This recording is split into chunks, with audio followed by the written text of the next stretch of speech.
You know what they say about being careful what you wish for, because you just might get it.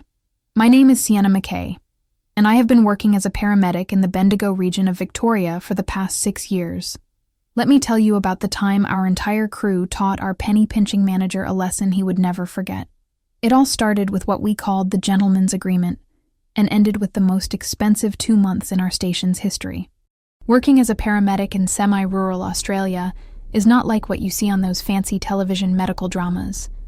We cover vast stretches of farmland, small towns, and everything in between. The nearest major hospital is a full hour's drive from our station on a good day, longer when the weather turns nasty or when we hit road construction. We work 12-hour shifts that officially run from 6 in the morning until 6 at night. But anyone who has worked emergency services knows that official times and reality are two completely different animals. The gentleman's agreement had been in place long before I started working at the station. It was simple, really, and it made perfect sense to anyone with half a brain. The incoming crew would arrive at 5:30 in the morning instead of 6 o'clock. This gave us 30 minutes to do a proper handover with the night shift crew, check all our equipment, make sure the ambulance was stocked and ready to go, and basically ensure that we could hit the road immediately if a call came in right at 6. More importantly, it meant that the night shift crew could head home without worrying about getting stuck on a late call that would push them over their 14-hour maximum working limit. You see, we have strict driving laws here in Australia. If your job involves driving, which ours obviously does, you cannot work more than 14 hours in a single shift. Once you hit that 14-hour mark, you must stop driving immediately, no matter where you are or what you are doing. The only exception is if you have a critical patient in the back of your ambulance, but even then, you need to arrange for another crew to take over as soon as humanly possible. These laws exist for good reason because tired drivers kill people, and when you are responsible for getting sick and injured people to the hospital safely, being alert and focused is not just important, it is literally a matter of life and death.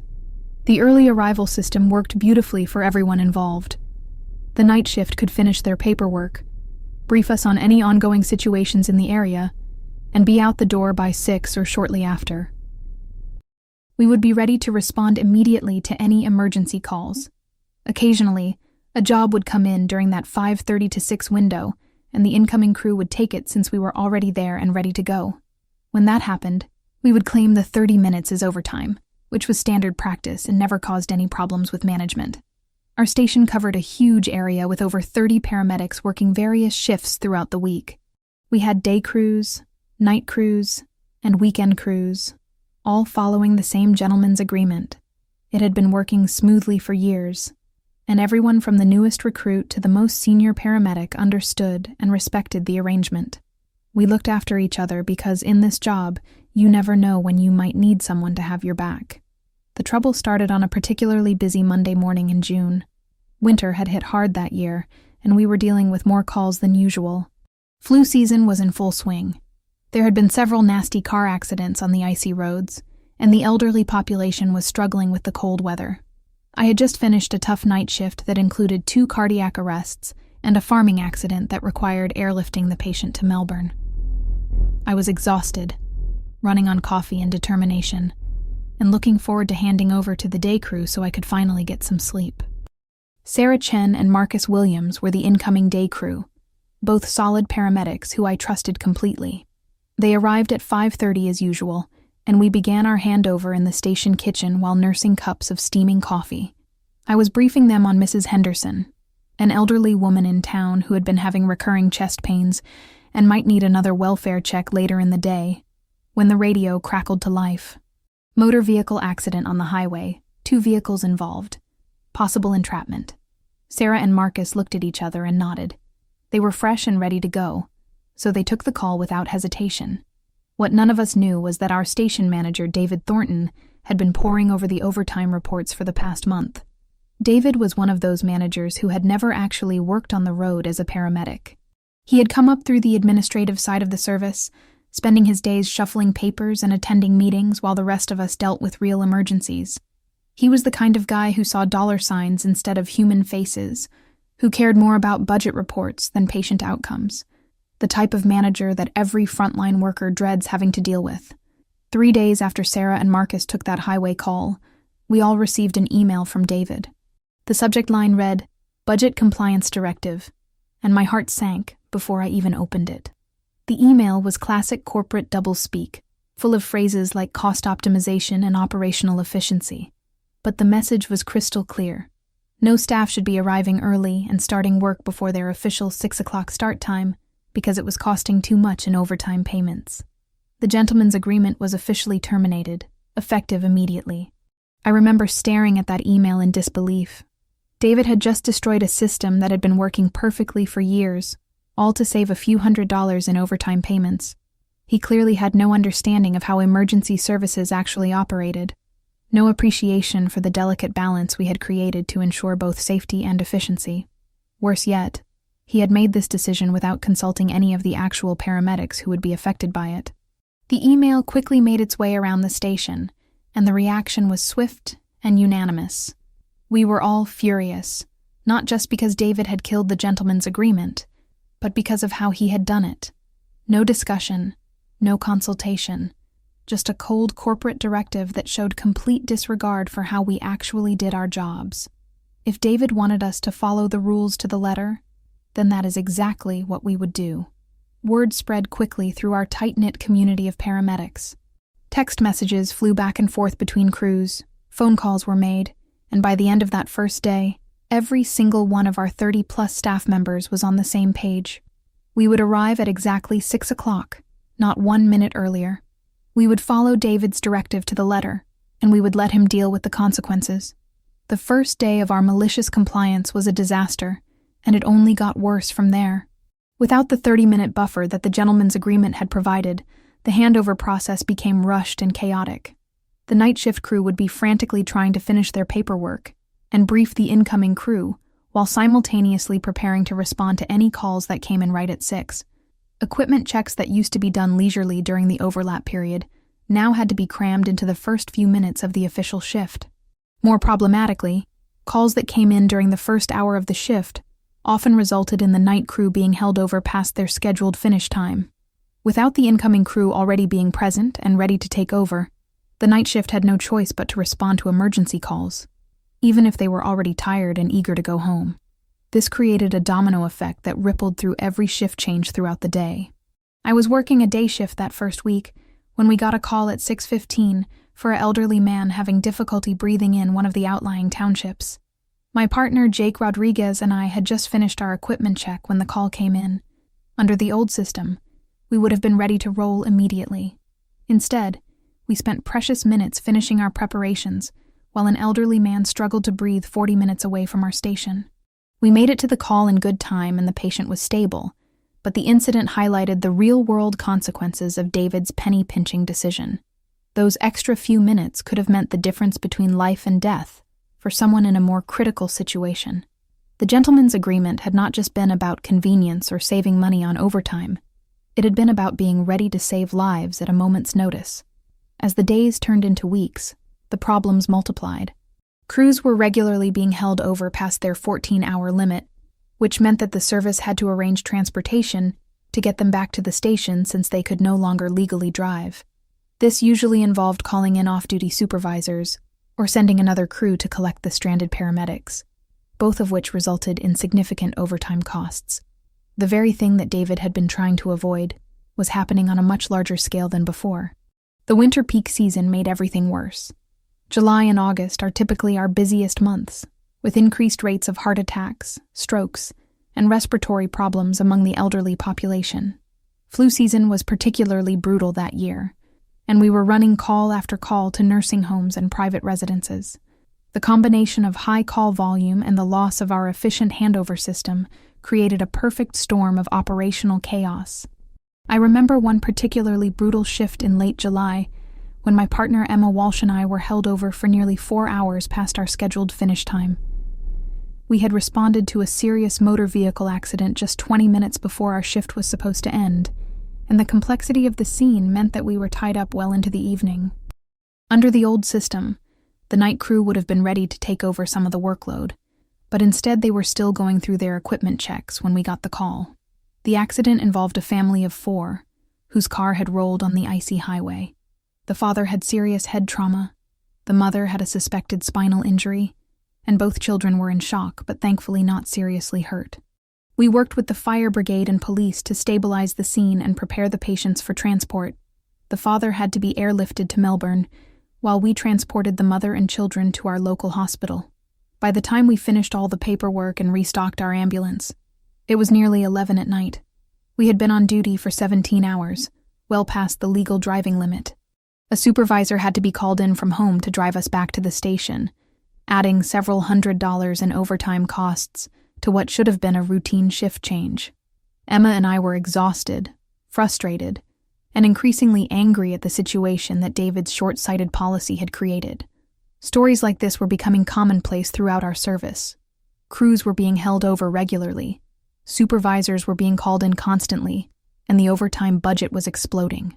What had started as an attempt to save money on 30-minute handover periods was costing the service thousands of dollars in extended overtime and transportation costs. The mathematics of the situation were absurd, but David seemed determined to stick to his guns rather than admit that he had made a mistake. The physical and emotional toll on the paramedics was significant as well. Working extended hours in high-stress situations is exhausting under the best of circumstances, but doing it repeatedly without adequate time for proper handovers and equipment checks was pushing everyone to their limits. Morale at the station plummeted, and I started hearing colleagues talking about transferring to other services or even leaving the profession entirely. Sarah Chen, who had been one of our most reliable and enthusiastic paramedics, started showing signs of serious burnout. She had been held over past her shift 6 times in 3 weeks, and the strain was showing in her face and her demeanor. During one particularly difficult handover, she confided in me that she was starting to dread coming to work, something that had never happened in her 8 years as a paramedic. Marcus Williams, normally one of the most even-tempered people I knew, was becoming increasingly short-tempered with management, and even with patients. The constant uncertainty about when his shift would actually end was affecting his sleep schedule and his family life. His wife had started making jokes about him being married to the ambulance service instead of to her, but I could tell that the situation was putting real strain on their relationship. The impact extended beyond just the paramedics themselves. Our response times began to suffer as crews struggled to get organized and equipped at the start of each shift. Equipment that should have been checked and prepared during the overlap period was sometimes discovered to be faulty or missing only after a call had already come in. This led to delays in responding to emergencies, which is the last thing you want in a service where every minute can mean the difference between life and death. Local hospitals also began to feel the effects of our operational chaos. When crews are held over past their shifts, it often means that patients are delivered to the hospital later than they otherwise would have been. Emergency departments that were accustomed to a steady, predictable flow of patients suddenly had to deal with irregular arrivals and crews that were too exhausted to provide their usual level of detailed handover information. Dr. Amanda Foster, the emergency department director at our primary receiving hospital, actually called our station manager to complain about the declining quality of patient handovers. She told David that our paramedics seemed rushed and stressed, and that important patient information was sometimes being omitted or communicated poorly. This was a serious concern, as clear communication between paramedics and hospital staff is crucial for ensuring continuity of care. Throughout all of this chaos, David remained stubbornly committed to his cost-saving measure. When crews complained about being held over, he would simply remind them that they were being paid overtime for the extra hours. When supervisors raised concerns about the transportation costs, he would suggest that paramedics should plan better to avoid being caught in situations where they exceeded their driving limits. He seemed completely oblivious to the fact that emergency medical services operate in an unpredictable environment where careful planning can only go so far. The breaking point came during the first week of August, at the height of the flu season. We had 3 crews held over simultaneously on a Tuesday night, all due to critical calls that came in just before shift change. The night supervisor, Tony Martinez, had to call in 2 off-duty supervisors and arrange for a taxi service to transport 6 paramedics back to the station. The overtime costs for that single night exceeded what the service would have paid for an entire month of 30-minute handover periods under the old system. I was one of the paramedics who got stranded that night. My partner, Rebecca Thompson, and I had responded to a cardiac arrest at a rural property about an hour from town. The patient was a 52-year-old farmer who had collapsed while feeding his cattle. We worked on him for over an hour, managing to get his heart beating again and stabilizing him for transport to the hospital. It was exactly the kind of call that makes this job worthwhile, saving someone's life when they were literally minutes away from death. However, the complexity and duration of the call meant that we did not get back to the station until nearly midnight, well past our 14-hour limit. We sat in the ambulance bay waiting for transportation, both of us exhausted and frustrated that we could not simply drive ourselves home after what had been an emotionally and physically draining day. The absurdity of the situation was not lost on either of us. We had just saved a man's life, but we were being treated like children who needed to be driven home by a supervisor. When Tony finally arrived to collect us, he was clearly frustrated as well. He had been working his own shift when he got the call to come in and provide transportation, which meant that he was now working overtime too. The cascade effect of David's policy was affecting everyone in the service, from the frontline paramedics to the supervisors to the administrative staff who had to process all the additional overtime paperwork. As we drove back to the station in Tony's personal vehicle, Rebecca and I talked about how unsustainable the current situation had become. We were all working longer hours, dealing with more stress, and providing a lower level of service to our community. The cost savings that David had hoped to achieve were turning into massive cost overruns, and the quality of patient care was suffering as a result. Something had to give, and we all knew it. The next morning, I decided to do some calculations of my own. I pulled the overtime reports for the 2 months since David had implemented his new policy and compared them to the same period from the previous year. The numbers were staggering. The service was paying nearly 3 times as much in overtime costs as it had under the gentleman's agreement system. The average crew was being held over at least twice per week, and supervisors were being called in for transportation duties almost daily. I shared these numbers with my colleagues, and word quickly spread throughout the station. Everyone knew that the new system was more expensive and less efficient than the old one, but seeing the actual dollar amounts made the absurdity of the situation crystal clear. We were spending thousands of dollars to solve a problem that had never really existed in the first place. The situation reached its climax during the second week of August, when we had what could only be described as a perfect storm of emergencies. A multi-vehicle accident on the highway, a house fire with multiple casualties, and a cardiac arrest at the local shopping center all happened within a 2-hour period on a Saturday afternoon. Every available crew was dispatched, and several were held over well past their scheduled finish times. The costs for that single day were astronomical. 4 crews were held over for more than 6 hours each. 2 supervisors had to be called in from home, and a private transportation company had to be hired to shuttle paramedics back to the station. The overtime bill for that one day exceeded what the service had typically spent on overtime in an entire month under the old system. More importantly, the chaos affected our ability to respond to subsequent calls. With multiple crews tied up on extended shifts, our coverage of the region became dangerously thin. At one point, the nearest available ambulance was over 2 hours away from parts of our service area. Fortunately, no critical calls came in during that period, but the potential for a tragic outcome was very real. David seemed to finally grasp the magnitude of the problem when he was called at home by the regional manager to explain why his station had generated more overtime costs in 2 months than some larger urban stations generated in an entire year. The regional manager had been reviewing budget reports and had noticed the dramatic spike in costs from our station. David apparently spent an uncomfortable hour on the phone, trying to justify his policy decisions. The end came with surprising swiftness. On a Monday morning in late August, exactly 2 months after David had sent his original email, we all received another message from him. This one was much shorter and considerably more humble in tone. The subject line simply read, "Policy Update," and the message was brief and to the point. Effective immediately, crews could return to the previous arrangement of arriving at 5:30 for shift changes. There was no explanation, no apology, and no acknowledgement that the policy had been a disaster from the beginning. David simply reversed his decision and pretended that the previous 2 months had never happened. The gentleman's agreement was quietly reinstated, and operations slowly returned to normal. The damage, however, had been done. The service had hemorrhaged tens of thousands of dollars in unnecessary overtime costs. Staff morale had plummeted, and relationships between management and frontline staff had been severely strained.